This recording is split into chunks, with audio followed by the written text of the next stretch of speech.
పరిస్థితి నాది కాదు, నేను అడగలేదు. అంటే ఇప్పుడు ప్రస్తుతం మీరు దేవినేని ఉమాతోనే కలిసి పనిచేయాల్సి ఉంటుంది. మీరు ఇందాక చెప్పారు చిలకార ప్రత్యర్థి మీ కుటుంబానికి ఆ కుటుంబానికి మధ్య కొంత వైరం ఉంది. గత ఎన్నికల్లో కూడా మీరు ఆయన్ని ఒక విధంగా చెప్పాలంటే ఆయన అప్పటికి మంత్రిని కూడా మీరు ఓడించి భారీ మెజార్టీతో మీరు అసెంబ్లీలో అడుగుపెట్టారు. సో ఆ వైరం తెచ్చుకుని ఇప్పుడు ఇద్దరు కలిసి పనిచేయాల్సి ఉంటుంది. ఎలా అండర్స్టాండింగ్? వైరం అంటే మన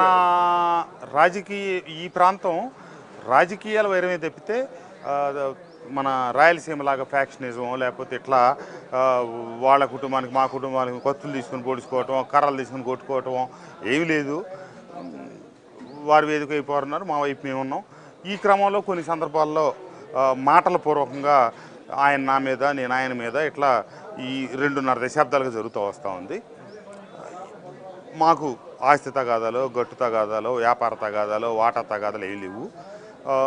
నేను పార్టీ ప్రయోజనాల దృష్ట్యా, రాష్ట్ర ప్రయోజనాల దృష్ట్యా, ప్రజాబాహుల్యానికి అవసరమైన మేరకు కలిసి ప్రయాణం చేయడానికి నాకేమీ అంత శసవిషలు కానీ లేకపోతే అట్లేమీ ఇది లేదు.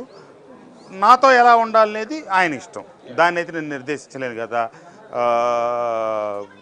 నేనైతే ఎవరితో నాకేమి శత్రుత్వాలు ఉండవు, నేను ఎవరితో ఒక మాట అనేది లేదు, నేను ఒక మాట నా మనస్తత్వం, నా జీవన విధానం అది.